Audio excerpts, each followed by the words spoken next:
Fala pessoal, eu sou o Juliano Franco, proprietário da Ecosys Marketing Digital e host aqui do Conversa de Dono, o podcast que abre espaço para histórias reais de quem vive na pele os desafios e conquistas do empreendedorismo. No episódio de hoje, eu tenho a honra de receber uma convidada muito especial, Gilvana Ribeiro, ela que é sócia, fundadora e vice-presidente da corporativa da GTS do Brasil, hoje conhecida como GTS Group. A Gilvana tem uma trajetória inspiradora, marcada por determinação, disciplina e uma capacidade incrível de transformar visão em resultados. Além de ser uma das grandes líderes do agronegócio no Brasil, ela é também especialista em gestão financeira e governança corporativa, maratonista internacional e mentora em lideranças. A conversa de hoje promete trazer muitos aprendizados, tanto para o seu negócio quanto para a sua vida. Então fica com a gente, porque daqui a pouquinho tem Conversa de Dono. Agora sim, pessoal, estou aqui com a Gil, né? E antes de eu começar com as nossas perguntas, né, que a gente vai focar aqui na parte do empreendedorismo, os desafios e as lideranças, eu vou perguntar para ela, Gil, como que se apresenta quando alguém pergunta quem é a Gilvana? Em poucas palavras, conte pra gente. Eu me apresento como uma mulher empreendedora e que gosta muito de liderar, trabalhar com as pessoas. Sou mãe e avó, então estou aí exercendo diferentes e múltiplos papéis em prol dos sonhos, da realização e também do desenvolvimento da empresa, das pessoas e da comunidade como um todo. Assim, ó, a gente tem um propósito dentro do nosso podcast, né, que é falar com o dono, né? A conversa de dono, né? Quando você recebeu o convite em aceitar estar aqui conosco, né? De conversar e falar, né? Com outros empreendedoras, né? Empreendedores, donos e donas de negócio. Qual que foi a motivação para você vir aqui falar com essa galera aí? É uma alegria porque eu sinto uma necessidade de transmitir um pouco do meu modesto aprendizado aí ao longo do tempo que a gente está à frente da empresa, que são 25 anos, e esse período todo certamente foi calejado, né, de desafios, de superações, de conquistas, de limitações. E é muito bacana poder compartilhar um pouquinho dessa história, dessa construção, dos meus aprendizados com as pessoas que estão empreendendo, que estão iniciando um negócio, ou mesmo que já têm algo no ramo do empreendedorismo, no ramo de serviços, de produtos, porque eu percebo que muda o nome, às vezes muda o segmento, mas as dores elas são sempre muito similares. Então, essa vontade de poder compartilhar um pouquinho da minha história e da história da GTS que me trouxe aqui. Legal. Então, fique ligado, pessoal, que vai vir uma história bem bacana. E começando já, então, na questão de história, eu tô te chamando de Gil, pode ser assim? Por favor, fique à vontade. Como que a gente escuta vamos dizer assim, alguns mitos, algumas lendas em torno da GTS, né? Porque é uma... quem sabe a maior empresa da nossa região aqui, mas como que nasceu a ideia da GTS Group, né? E qual foi o primeiro grande passo assim, que vocês para tornar ela uma realidade? A GTS ela nasce exatamente de uma necessidade de melhorar a vida do produtor rural no campo. E isso era lá por volta do final dos anos 90, início do ano 2000. E quando nós decidimos, juntamente com a família Strasser, fundar, e mais duas outras famílias de sócios à época, que são famílias argentinas, mas que não são mais sócias já tem algum tempo, surgiu dessa necessidade advinda de um sonho, né? O sonho de melhorar a vida do homem no campo e o sonho de melhorar a vida da família e das pessoas ali envolvidas. Então, tudo começou por aí, por esse sonho. Por isso que eu gosto sempre de pensar o quão relevantes são os nossos sonhos. Né? A partir deles, a gente muitas vezes consegue mudar a nossa realidade e a realidade de muitas outras pessoas. E foi o que a GTS fez e vem fazendo. Legal. Teve algum momento, assim, Gil, que você percebeu ou deu a virada de chave, assim, ó, agora a gente passou, vamos dizer assim, de uma família uma organização própria, né, para uma organização, vamos dizer, externa. A partir de agora a gente vai atender a outras empresas, né? Teve um momento assim que você percebeu na história de vocês, assim, tu lembra? Sim. A construção, ela leva muito tempo. Nós temos 25 anos e por muitos e muitos anos foi muito difícil de não ter recursos, de precisar sempre captar recursos fora, às vezes de emprestar no início, bem no início, né, de emprestar dinheiro do amigo, do conhecido, para poder manter as contas em dia, porque levou muito tempo para a gente conseguir entrar no mercado. É um mercado muito competitivo, o mercado do agronegócio, e tem toda uma fase inicial que as pessoas às vezes imaginam que você vai abrir uma empresa, vai ter um produto e amanhã você já vai sair faturando. Então, não funciona, pelo menos na nossa época e para o nosso segmento não funcionou dessa forma.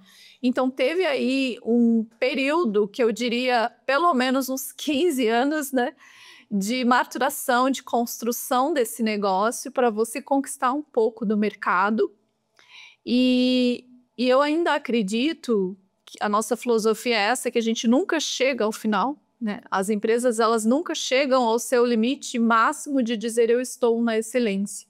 Nem empresa, nem nós, seres humanos, nós precisamos estar continuamente evoluindo. E quando nós chegamos aos 20 anos, nós entendemos que sim, nós tínhamos passado as piores fases do negócio como todo.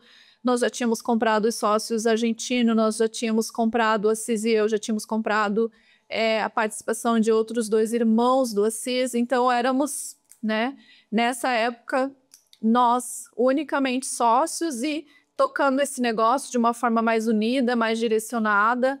E isso tornava a empresa, digamos, profissionalizada, como de fato é. Até recentemente eu fiz um curso em Florianópolis, onde a gente tratou de empresas familiares.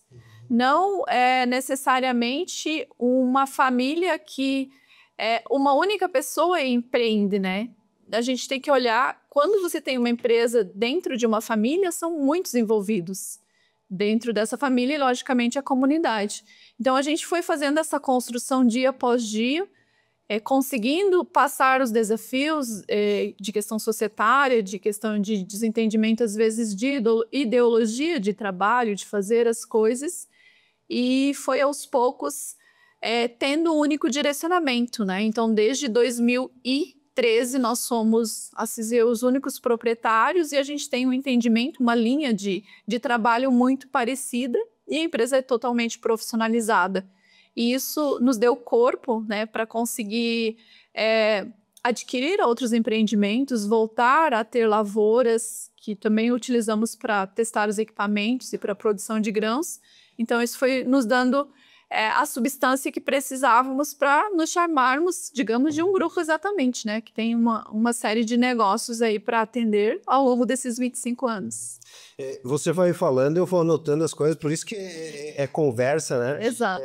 Eu lembrei aqui, e aí eu quero ver se casa um pouco também da questão do que ocorreu, né, nesse longo do prazo ali com vocês.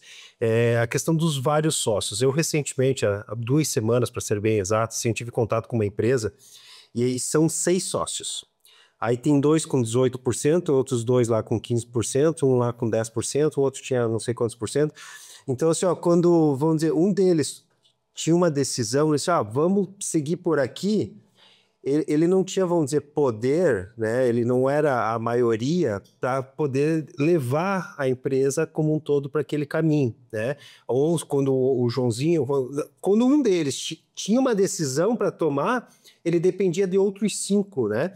Você acredita que essa questão dessa unificação um pouco mais próxima, com menos um quadro societário, vamos dizer assim, mais centralizado, né? Isso fez com que a empresa também conseguisse tomar melhores decisões, né? Não se dividia tanto as ideias? Certamente, Juliano.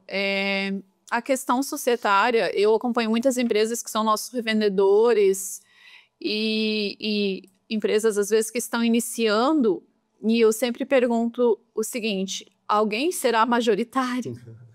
Porque é importante. Alguém precisa ter o poder de decisão como você mesmo colocou, porque as situações do dia a dia, elas precisam funcionar, as questões de investimentos, as questões estratégicas, e quando a gente está numa amplitude, digamos assim, de cabeças pensantes, é natural que as pessoas tenham entendimentos diferentes. Faz parte, é próprio do ser humano. Mas isso, muitas vezes, impacta na tomada de decisão, na rapidez com que as coisas evoluem ou não. E quer queira, quer não, o mercado é muito ágil. Não dá para a gente esperar para falar com 10 pessoas, ou 5 ou 6, para fazer tal situação. O mercado já fez, as coisas já aconteceram, o cliente já foi, já comprou, já andou. Então, quando a gente teve esse entendimento, esse direcionamento, certamente muita coisa fluiu muito melhor. Óbvio que, em alguns pontos, ter mais cabeças pensantes também ajuda, né? Como a velha máxima, 2 cabeças pensam melhor que uma. Mas não quer dizer que para tomar decisões eu precise ouvir todo mundo o tempo todo, né? Nós temos um comitê, nós temos um time que senta, analisa, avalia, mas tem coisas que precisa que alguém diga, vamos por ali e vamos fazer o que a gente precisa fazer dentro de determinada situação. Então, sempre que você, já falando aí diretamente com o empreendedor ou aquela pessoa que está pensando em construir um negócio, sempre que você for abrir um negócio, tenha esse cuidado de não distribuir tanto as decisões, as cotas, as participações, porque pode ser, não, óbvio, né? Toda regra há uma exceção, pode ser que você lá na frente tenha alguma dificuldade para tocar o negócio em função desse compartilhamento muito diluído, muito distribuído das decisões. Então, é bem importante ficar atento a isso, com certeza. E outro ponto que eu sempre gosto de falar pro pessoal é não faça negócio com amigos. Às vezes você perde o negócio e perde o amigo. Então também tem que ter esse cuidado e deixar os papéis bem definidos. Certo. Outro ponto que eu marquei aqui foi a questão do faturamento, né, no primeiro ano, principalmente na questão da experiência, né? Você falou ali de uma maturidade do negócio de vocês ali ao longo dos 10, 15 anos, né? E aí eu acho que vai casar um pouquinho com a minha próxima pergunta também aqui. Não sei se foi ali em 2013, né, que você comentou, mas você percebeu um momento em que a empresa tinha potencial para se tornar uma referência internacional como tem hoje? Sim. Pontualmente, assim, é difícil a gente dizer, pô, foi naquele dia, naquela palestra, naquela feira. Que tudo aconteceu e que teve a virada de chave. Eu sempre penso que é uma construção. É você colocar um tijolinho por tijolinho todos os dias, fazendo o trabalho da melhor forma possível. E são degraus. Nós gostamos de pensar lá na empresa que os degraus, eles existem justamente para ir te dando a consistência que você precisa. Então, se eu começo saltando do primeiro para o 10º, pode ser que eu erre a pernada aqui e vá parar no chão. Nós fomos evoluindo. Então, no atendimento, no cuidado, no produto diferenciado, na lida e no trato com as pessoas que trabalham ou que nos cercam, a nossa conduta de fazer tudo muito certo, de ser uma empresa honesta, de nunca ter atuado ou sequer pensar em ter caixa 2, que quando a gente fala isso, as pessoas, os outros empresários, em algum momento, alguns, obviamente, se surpreendem. Puxa, mas vocês, né, pagam imposto demais. Infelizmente, pagamos imposto demais, mas pagamos porque nós entendemos que se a gente começa hoje vou sonegar, só hoje. Amanhã vou não sei o quê. Daqui a pouco você perde o controle e isso deixa de ser parte do teu DNA, da tua cultura, e aquilo outro, aquela coisa desviada, irregular, é que passa a ser parte de você. Então, depois não adianta você falar, né, para o cliente, para o governo, para a sociedade que você era certo até tal dia e depois não é mais. Então, a gente sempre teve essa constância, essa construção.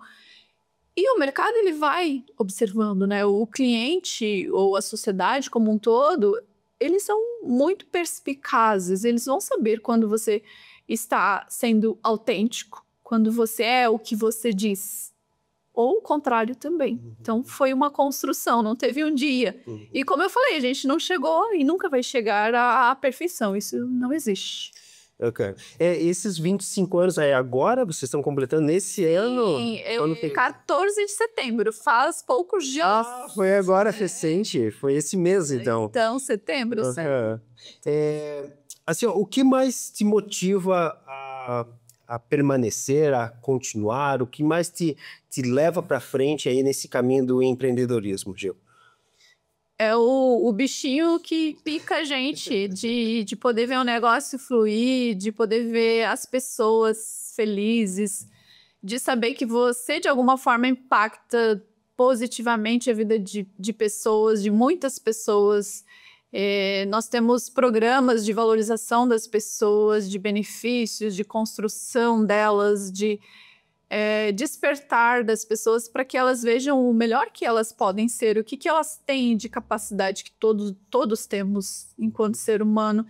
E toda vez que eu converso com as pessoas, e eu gosto muito de fazer isso, e eu super recomendo para os empreendedores, para os administradores, porque ninguém melhor que quem está ali executando o trabalho para saber te dizer, olha, essa xícara não fica legal aqui, vamos, né? Quem sabe mudamos para cá. A empresa fez isso, mas se fizesse aquele outro, o benefício seria maior. E toda vez que eu converso com as nossas pessoas, eles contam, né? Olha, eu vim para a GTS, eu consegui evoluir, eu consegui construir minha casa, eu comprei um carro novo, eu estudei, eu me formei, eu tenho a possibilidade de trabalhar aqui com o que eu ganho, com os benefícios, eu consigo que a minha esposa, eu vi várias histórias assim, fique com o nosso filho até ele completar 2 anos. Eu combinei isso com ela para ela poder cuidar. Então, isso reverbera de uma forma que já está lá na outra geração, sabe? Esse benefício que a empresa consegue participar para as pessoas. E isso me move realmente. Uhum. Eu sou professor também na Uniplac, no Senac, né? Já dei aula para vários funcionários da GTS, até em cursos do Senac tem bastante... E eu vejo isso neles também, né? Porque quando eles fazem algum trabalho, eu já até levei algumas equipes para fazer visita, né? Visitas técnicas que a gente chama lá na empresa de vocês lá. Sim. Tem logo no canto ali perto do estacionamento, tem um local onde vocês recebem todas as pessoas, os visitantes, e eu percebo isso nos alunos, né? Então, eu esperei você terminar de falar, mas eu percebo nos nossos alunos lá, e eles empolgados, né? Eu vejo realmente que eles têm aquela questão do vestir a camisa, eles têm um amor pela marca, pela empresa em que eles atuam, não é? Falando um pouco sobre a parte de desafios e liderança, que vai caber um pouco essa questão da equipe também, e aí os desafios que a gente enfrenta, né? Qual foi, na tua visão, assim, o maior desafio de crescimento da GTS nesses 25 anos? O desafio gigante que nós enfrentamos foi ali na época da pandemia, no ano de 2020, 2021, quando o mercado deu uma super acelerada e nós tivemos que sair, sei lá, de uma produção de 60 para 120, mais ou menos, né? Dobrando. E isso muito rápido e sem as pessoas... Nós saímos de 300 funcionários para 500 funcionários, assim, também de forma muito ágil. E aí você colocar todo mundo na mesma cultura foi um desafio, é um desafio.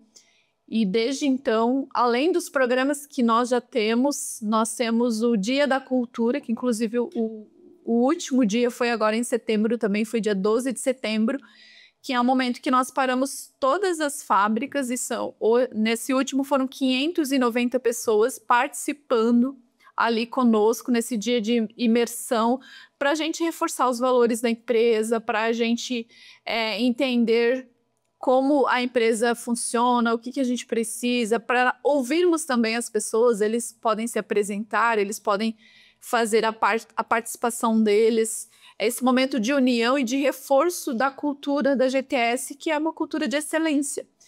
E isso é importante que o empreendedor ele perceba que, às vezes, o que falta no negócio dele não é mais dinheiro, não é somente mais recursos. Muitas vezes o que falta no nosso negócio é a cultura de como fazer bem feito, e é o básico bem feito.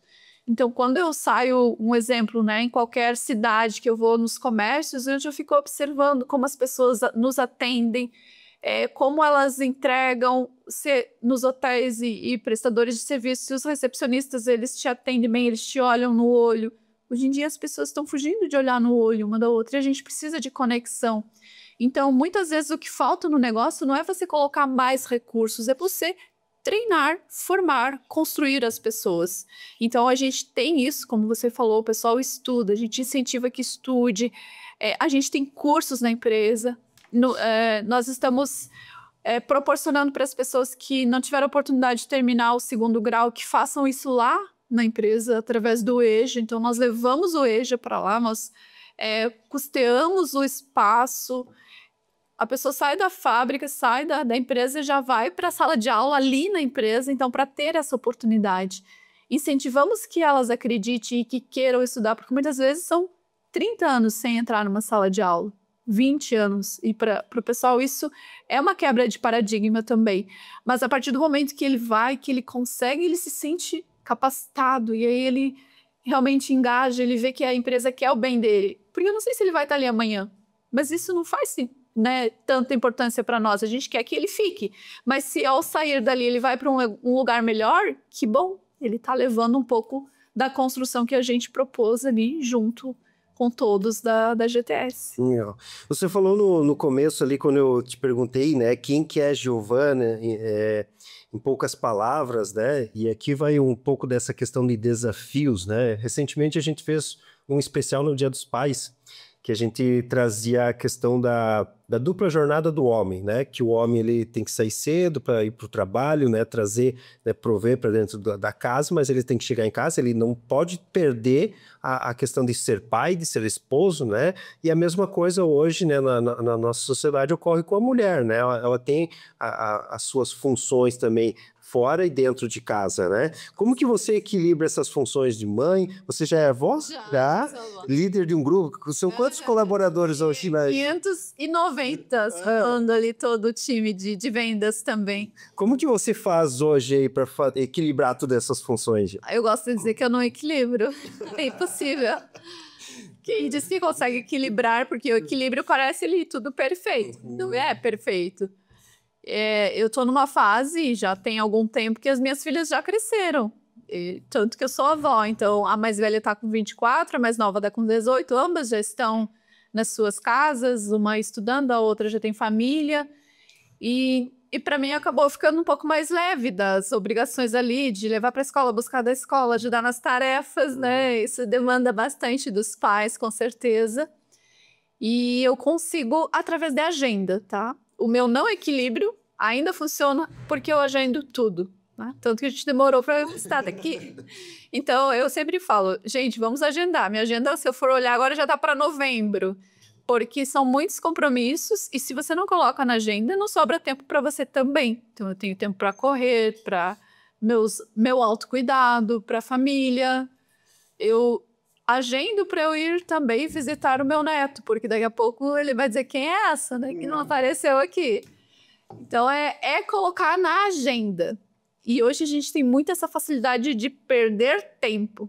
A gente pega uma rede qualquer aí, quando vê, passou 1 hora, 2 horas, e a gente poderia estar lendo, enfim. Tudo isso que eu sei que é possível. E, claro, colocar na agenda, esticar aí dentro dos teus horários, da tua disponibilidade. E uma vez que está na agenda, eu cumpro a minha agenda. Isso também é outra coisa importante. Não dá para a gente se enganar, que está na agenda e a gente não faz.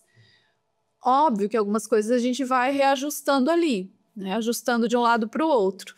Mas é colocar na agenda e atender as demandas conforme elas são mais relevantes, né? Em determinado momento vai ser a situação com a filha. O meu netinho vai fazer 1 ano. Ano passado, nesse período, eu estava já agendada para ficar 20 dias com ela lá, né, para dar o suporte de mãe. Então, tudo isso é possível desde que nós tenhamos aí a disciplina de fazer as coisas acontecerem. Eu gosto de falar também que, como faz o Jeff Bezos, por exemplo, da Amazon, ele também tem 24 horas, todos temos. E tem que dar conta, tem que achar um jeito de fazer isso. Eu acordo bem cedo mesmo, 4h20 da manhã, mas o resto vai embora. 4h20 é muito cedo. É bem cedo. Eu pensei que nós acordava cedo lá em casa, agora eu vi que não, eu tô muito tarde acordando. Então. Eu até, recentemente, eu vi um filme na Netflix que é The Moon, né? Que é A Mula, no caso, né? Um senhor já, né, que ele teve percas e tudo mais, mas trazendo um pouco nessa questão que tu fala ali da questão dos compromissos e tal, e conta no início da história do filme, ali, não vou contar o filme inteiro porque eu não vou dar spoiler, né? Pesquisa lá na Netflix, tá? Deve estar na Amazon Prime também ali. Ele perdeu, por exemplo, o casamento da filha, né?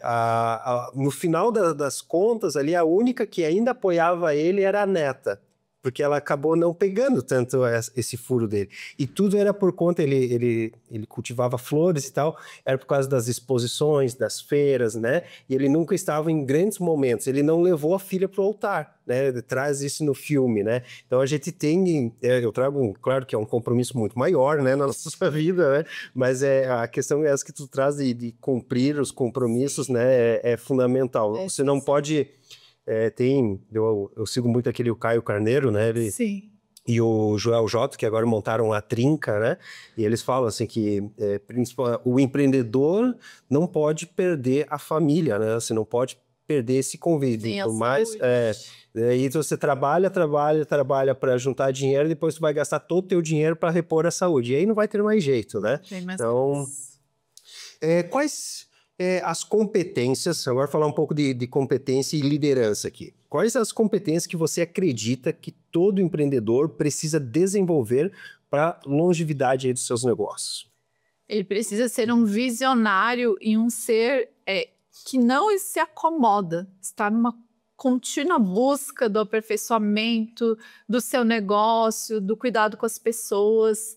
Então eu digo que é um ser insaciável, nunca está bom. As coisas precisam estar evoluindo, ele precisa estar olhando para o seu negócio e pensando, puxa, isso dá para fazer melhor? Como posso atender melhor? Como posso melhorar a minha loja, o meu negócio? Ah, isso tá bom aqui, mas e se colocasse lá? E, lógico, para ele ter esse olhar, ele precisa sair da caverna. A gente só conhece a caverna quando a gente sai de dentro dela. Por isso que lá na empresa nós temos esse movimento, e eu sempre tive isso na minha vida pessoal e de formação, de estar buscando cursos, de buscar estudar, de como a empresa é minha experiência maior desde o início, eu preciso pegar em outras fontes, eu preciso fazer esse benchmark com outras organizações, em cursos, em imersões, em treinamentos, para trazer o melhor, né, possível e adaptar para o meu negócio. Mas o empreendedor, ele precisa ter esse quesinho assim, de insatisfação. A partir do momento que a gente pensa, olha, eu vou abrir um negócio, vou ganhar X e está resolvido, aí que começa a desbancar tudo, porque o meu negócio hoje vale X, ou eu ganho X, mas amanhã o concorrente já está ganhando X mais 1 e o meu já está ficando para trás. Então, não é que a gente tem um negócio hoje que funciona bem, amanhã ele está funcionando. O mundo é muito volátil, tudo está mudando aí o tempo todo. Então, essa vontade de inovar, de fazer diferente, de fazer bem feito, isso precisa ser, sim, parte do empreendedor. Do contrário, é começo e fim. Não existe. Não vai conseguir a longevidade. E, claro, aí chega num ponto que a gente já tem que pensar em preparar sucessores, né? Que venham e com essa mesma ânsia de dar prosseguimento aí ao negócio, com esse DNA de querer evoluir, de fazer bem feito, de nunca estar satisfeito. Falando nessa questão de sucessores, Gil, você já vem, a filha de vocês, ela vem também para dentro, já está vindo para dentro da GTS, vocês estão fazendo já essa passagem de bastão, vamos dizer assim, ou não? Ela não está se envolvendo no negócio? Elas estão, sim. Nós temos, primeiramente, um time interno muito bom, formado por gerentes e 2 diretores, que nós estamos alçando e distribuindo as nossas tarefas, tanto vocês quanto eu, já nessa perspectiva de sucessão, dentro da profissionalização desse pessoal que está conosco há 20 anos, 18 anos. E as nossas filhas, elas também estão sendo preparadas, né? Uma ainda está no curso de administração, a outra formou médica, mas ela entendeu aí durante a formação que ela quer se envolver com os negócios, entender o todo para poder contribuir. Então, a gente tem um longo caminho ainda, porque não está nada pronto, mas a gente tem muita certeza que se elas forem adentrar exatamente no negócio, elas poderão fazer um belo trabalho, porque antes de qualquer coisa elas têm bom coração, sabe? Eu sempre digo para elas, vocês têm, modéstia à parte, mãe falando, então, né? Vocês têm bom coração e são inteligentes, então o resto se aprende. Que o principal do negócio é ser dirigido por pessoas do bem. Não existe negócio bom com pessoa de má índole, sabe? Não fecha, não casa. O universo não devolve. Legal. Pessoal, nós estamos chegando aqui na metade já do nosso episódio do Conversa de Dono. Se você não segue nosso canal, não deixa de curtir já e seguir nosso canal aqui. Fica ligado que eu tenho um recadinho bem rapidinho para você e daqui a pouco eu volto aqui com a Gil e a gente segue com as nossas perguntas. Já voltamos. Esse episódio é um oferecimento do nosso patrocinador, o Sicoob Cred Serrana. Ele acredita no poder do cooperativismo para transformar pessoas, negócios e comunidades. Se você busca soluções financeiras justas, próximas e sustentáveis, conte com o Sicoob Cred Serrana, sempre ao lado do associado. Estamos de volta então ao nosso Conversa de Dono. Hoje estou aqui com a Gil, ela que é CEO, sócia proprietária da GTS Group. E vamos seguir então com as nossas perguntas aqui. Nos bastidores eu já comentei com ela, eu gosto de correr, não sou nenhum atleta profissional, e eu sei, acompanho ela, sei que ela tá num nível hard aí, né, nessa parte de corridas. Gil, o que te levou a correr aí? Eu sei que você corre até longas distâncias, até maratonas e tal. O que te levou, né, a praticar o esporte? A corrida é muito boa, tanto que nós temos um grupo que chama Correr é o Melhor Remédio. Você já está convidado a pesquisar e se inscrever e participar. É gratuito, é para todo mundo, bem iniciante. Quem está começando, venham e corram conosco. Eu comecei a correr por conta de estresse, de questões na minha coluna. Afinal de contas, segundo o médico, dor de cabeça e dor na coluna, todo mundo vai ter um dia na vida. E eu fui premiada aí com a questão de problemas na cervical, hérnia de disco. Mas, ao procurar ajuda do médico, eu entendi que eu poderia salvar de cirurgias, desde que eu mantivesse aí uma vida ativa, com atividades físicas. E aí eu comecei isso, já tem uns 10 anos. E aí a corrida acabou nascendo na minha vida. Fazendo uma retrospectiva, eu já corria desde criança. Sou do interior, morei muitos anos no interior, então eu subia e descia os barrancos, ia para a escola correndo, voltava. E a corrida, ela só retornou a mim aí depois de muitos anos. E eu nunca mais deixei de correr. Hoje, por exemplo, logo cedo já corri 18 quilômetros, porque estou me preparando para a Maratona de Chicago, que será agora dia 12 de outubro. E o fato de a corrida fazer parte da minha vida é muito benéfico, porque ela me fortalece e eu consigo, através da disciplina na corrida, fortalecer ainda mais a minha disciplina nos negócios, na família, nos compromissos e na vida como um todo. Então, eu sou muito fã da corrida e se eu ficar falando aqui, a gente vai a tarde toda aí falando de corrida. Essa tua fala que tu comentou agora é um pouco do que eu vejo eu correndo, né? Eu corro 3, 4 vezes por semana, faço 10 km, né? Então, o que eu vejo, assim, o primeiro quilômetro é para tirar dor nas pernas. Aí, do segundo para o terceiro, para o quarto, o corpo vai se aquecendo. Mas eu vejo, assim, aqui do primeiro até o quinto, eu resolvo quase que o meu dia ali. Tanto que eu gosto de correr, às vezes até meio dá um pouco de até conflito e tal, porque me atraso com questão de almoço, porque eu uso o intervalo de almoço, às vezes. Né? Complica os outros. Então, mas eu vejo que eu chego ali no quilômetro 4, quilômetro 5, Eu já resolvi tanta coisa no meu dia que quando eu volto pro escritório no período da tarde, já tem um monte de problemas para mim encarar que já, não, isso aqui vou fazer assim, vou fazer assado, né? Eu coloco fonezinho, né? Eu gosto de escutar audiobook, então eu já aproveito o momento de corrida, porque é 1 hora por dia, então eu leio, né, alguns livros, estou terminando agora, já li ele no físico do Pai Rico, Pai Pobre, agora estou escutando ele também nas corridas. Então ele serve muito para essa minha questão, além da saúde, né? Essa questão da mente, de eu resolver muitos problemas ali. É uma terapia, corrida é terapia. Para você também, é uma maneira o esporte, a disciplina, né? Te influencia também na rotina como executiva? Com certeza. Já aconteceu de, por algum motivo, eu não conseguir correr. Óbvio, agora eu já tenho planilha, tenho treinador e tudo aquilo que quem corre há mais tempo sabe que existe. Então, alguns dias que eu não consigo correr porque estou em viagem ou coisa do gênero, eu sinto que meu rendimento parece que cai, eu fico mais cansada, sem aquela disposição toda. Então, a corrida, ela tem esse benefício. Aliás, toda atividade física tem o benefício de liberar endorfina, o hormônio da alegria, da felicidade. Então, você chega mais disposto, você tem mais criatividade, porque, como você falou, o tempo que a gente está correndo, a gente está pensando, é a gente com a gente mesmo. Então, muitas coisas que às vezes você não consegue resolver no dia anterior, ou que você está há algum tempo ali buscando uma solução, eventualmente você vai encontrar essa resposta durante o percurso que você está fazendo. E também eu acredito que trabalha muito a nossa resiliência, porque a gente sempre vai, não, mas eu cansei, não, mas mais 1 quilômetro. E quando vê, você superou a tua limitação, digamos assim, porque é muito mental. Muito das corridas que a gente faz, que a gente supera, não é o corpo que cansou, é a cabeça que está o tempo todo falando, para, já cansou, já deu.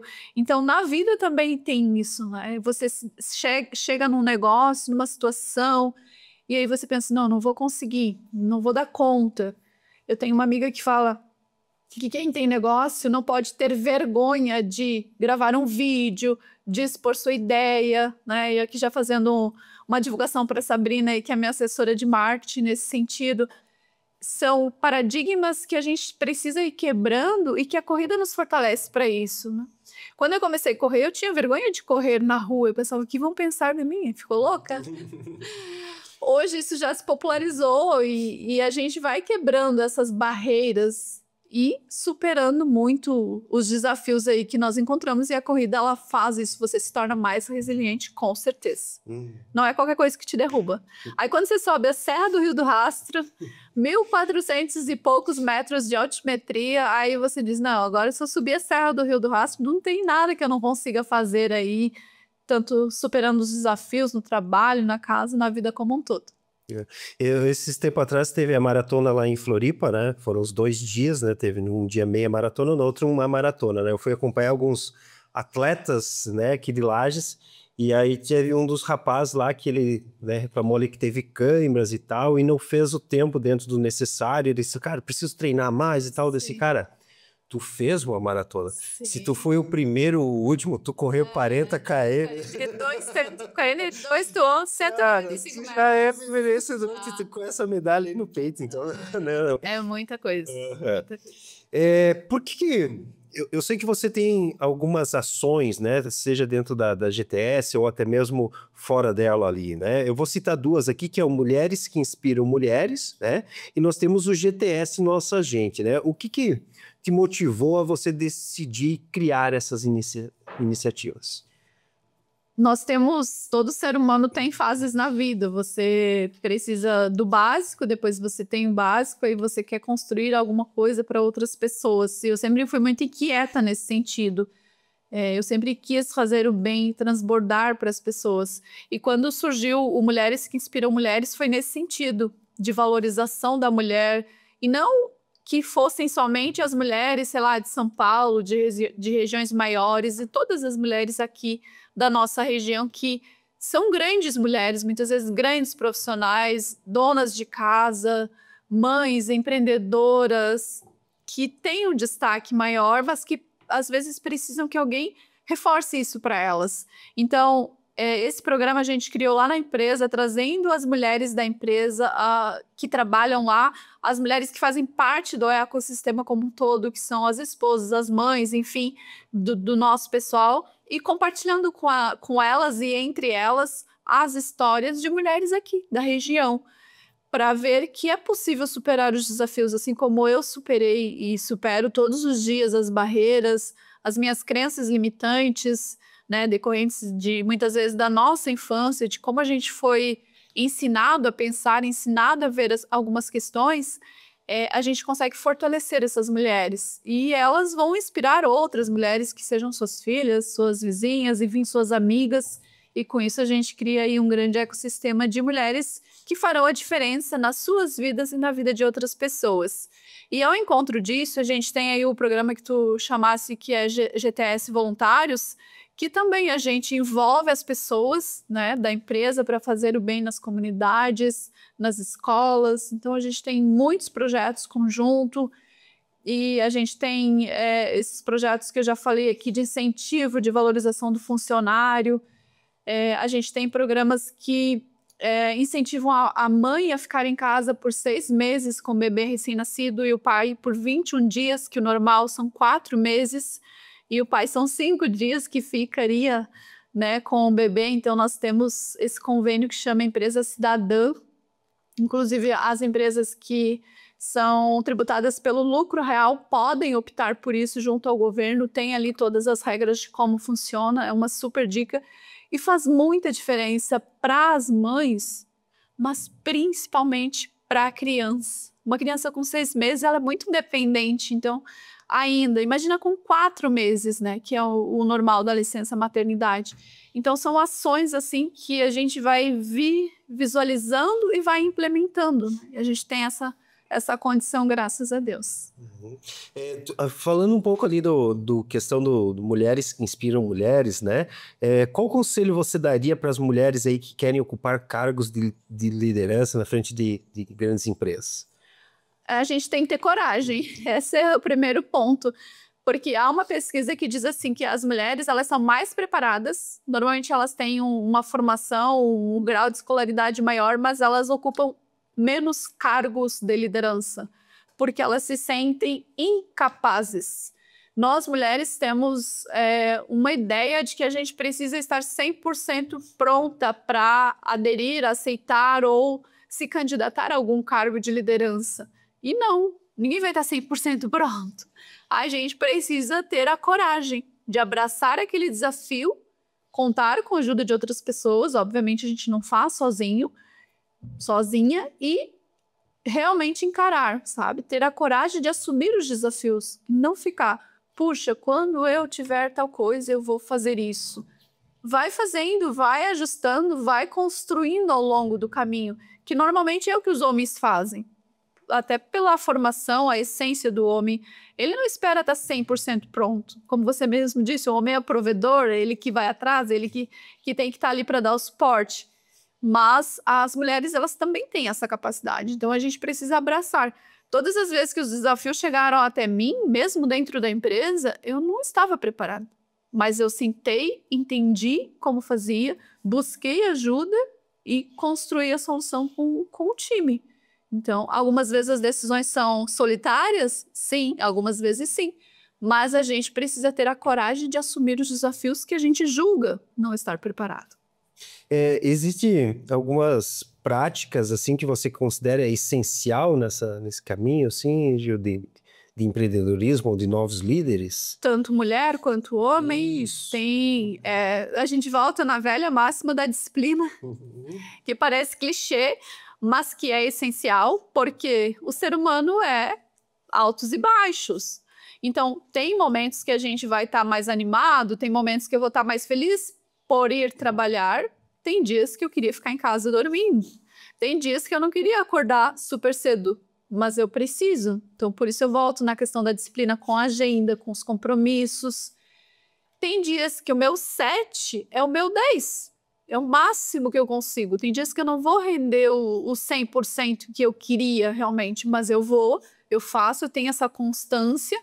E é esse tijolinho, de novo, tijolinho por tijolinho que a gente coloca, essa construção diária que vai nos dar o resultado lá na frente.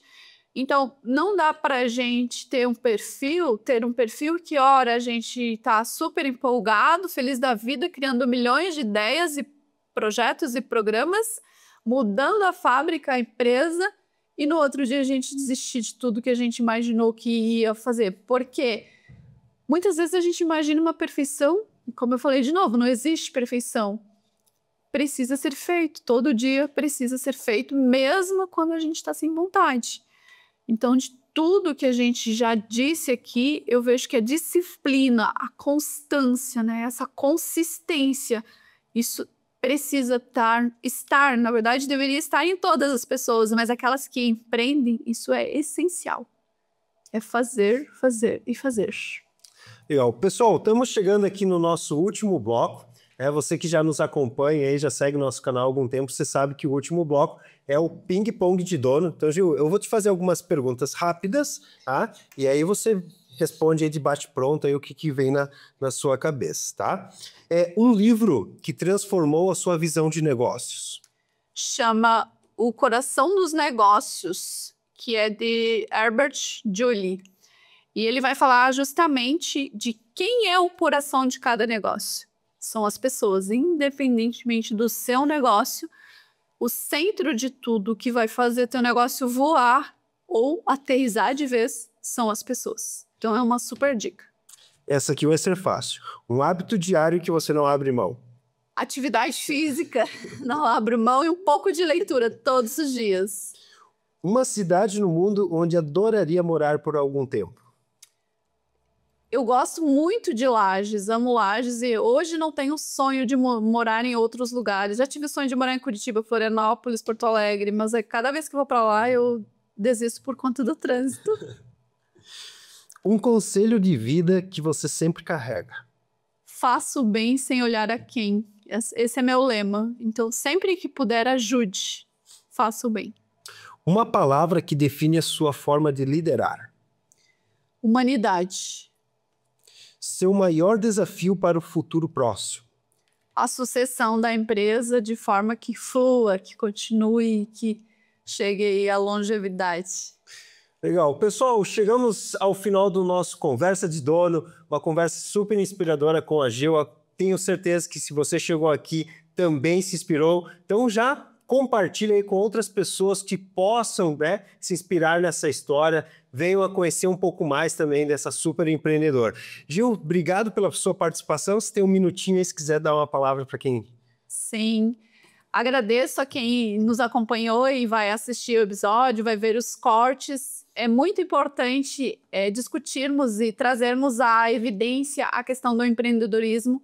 Lages e região precisa das pessoas empreendedoras que façam o seu melhor, que acreditem no seu negócio e que tragam as pessoas que trabalham com elas para o centro da atenção, o centro dos negócios, incentive que estudem, que se desenvolvam, porque o negócio é feito de pessoas para outras pessoas. Então, se a gente não investir em pessoas, não tem negócio. Muito obrigada. Valeu, pessoal. Até o próximo episódio do Conversa de Dono. Obrigado.